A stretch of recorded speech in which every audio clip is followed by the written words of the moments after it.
जी, अस्सलाम वालेकुम, welcome back. I hope आप सब लोग ठीक ठाक होंगे और खुश होंगे। चलिए जी रेसिपी की तरफ चलते हैं। आज की रेसिपी है चिकन चोले। तो जी हमने 2 कप ऑयल ले लेना है और उसमें हम डाल लेंगे प्याज, 2 मीडियम साइज्ड अनियंस डाल लेंगे उसमें और उसको अच्छी तरह भून लेंगे जब तक कि उनका जो कलर है वो गोल्डन ब्राउन में कन्वर्ट हो जाए। ठीक है, यहाँ पे एक बात मैं बता दूँ, हम इस रेसिपी में कढ़ाई मसाला मस्ट यूज़ कर रहे हैं। ठीक है, 2 केजी चिकन में मैंने हाफ़ पैकेट कढ़ाई मसाला यूज़ किया है। ये देखिए हमारे प्याज हो गए हैं गोल्डन ब्राउन। इसमें अब हम डालेंगे गार्लिक। ठीक है, मैंने जिंजर नहीं यूज़ किया, मैंने सिर्फ़ और सिर्फ गार्लिक यूज़ किया है। 3 क्लोव्स को आप अच्छी तरह से मैश कर दें और उसको ग्रेट कर लें और उसको उसमें डाल लीजिए प्याज में। अच्छा, चिकन डालने के बाद हमने चिकन को तब तक भूनना है जब तक कि चिकन का कलर वाइट कलर में ट्रांसफ़र हो जाए। ठीक है, ये 2 केजी चिकन है, इसमें से मैंने ब्रेस्ट पीसेस निकाल लिए थे। ऑलमोस्ट 2 केजी हो गया। ये देखें, इस पॉइंट पे हमने इसमें कढ़ाई मसाला डाल लेना है हाफ़ पैकेट और अच्छी तरह इसको भून लेना है। हमने चिकन में पानी बिल्कुल भी यूज़ नहीं करना क्योंकि ज़रूरत नहीं है। चिकन बहुत ही जल्दी कुक हो जाता है, पानी डालने की बिल्कुल ज़रूरत नहीं है। ठीक है, इसको हम अच्छी तरह मिक्स कर लेंगे। उसके बाद हमने, अगर ज़रूरत है, हमें तो स्पाइसी पसंद है तो मैंने थोड़ी सी चिली पाउडर और सॉल्ट डाल लिया है। ठीक है, और हल्दी भी।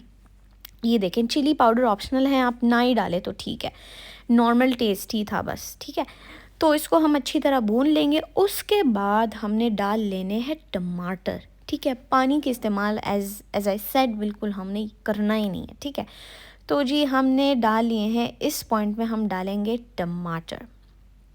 ये देखें, टमाटर डालने के बाद भी हम इसको अच्छी तरह भून लेंगे। मैंने 4 बड़े साइज़ के टमाटर यूज़ किए हैं क्योंकि कढ़ाई है तो कढ़ाई में तो टमाटर ज़्यादा यूज़ होंगे। ठीक है, तो अच्छी तरह से इसको मिक्स कर लेना है और हमने इसको ढक्कन लगा देना है। अब यहाँ पे मैं बता दूँ, हमने मीडियम फ्लेम रखना है। ठीक है, और हमने खड़े ही रहना है पास। ठीक है, हमने इसको छोड़ना नहीं है, हमने तब तक भूनना है जब तक कि टमाटर अपना जो ऑयल है वो रिलीज़ कर दे। ठीक है, टमाटर अच्छी तरह गल जाए और अपना ऑयल रिलीज़ कर दे। ठीक है, मैंने ये दूसरी दफ़ा इसको चेक किया है। ये देखिए अगेन, इस पॉइंट पे फिर हम इसको दोबारा मिक्स करके ढक्कन रखेंगे। पानी इसका अपना ही है, मैंने बिल्कुल पानी यूज़ ही नहीं किया। ठीक है, जैसे ही उसका ऑयल रिलीज़ हुआ है हमने इसमें डाल लेने हैं छोले, बॉयल्ड छोले हमने डालने हैं। ठीक है, मैंने ऑलरेडी बॉयल किए थे, तो जितने आपको पसंद है आप उतने ही डाल लीजिए। मैंने इसमें डाले हैं तकरीबन 2.5 कप्स। ठीक है, इसको भी हम अच्छी तरह कर लेंगे मिक्स।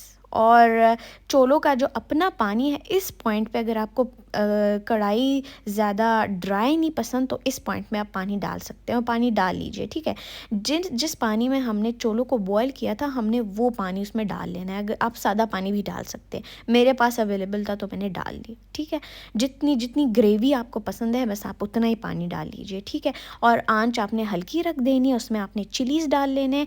मेरे पास बॉइल्ड पोटैटो अवेलेबल था तो मैंने वो भी डाल लिया। ये ऑप्शनल है, ना ही डाले आपकी मर्ज़ी है, डालनी है डाल ले, नहीं डालना आपकी मर्ज़ी है। मेरे पास अवेलेबल था तो मैंने इसमें यूज़ कर लिया है। आंच हल्की रखने के बाद हम इसमें कोरिएंडर कट करके डाल लेंगे। आपकी रेसिपी तैयार। हल्की आंच पे रख दे ताकि इसका ऑयल जो है वो ऊपर आ जाए। चले जी, आई होप आपको मेरी रेसिपी पसंद आई होगी। Please subscribe to our channel. अल्लाह हाफिज़।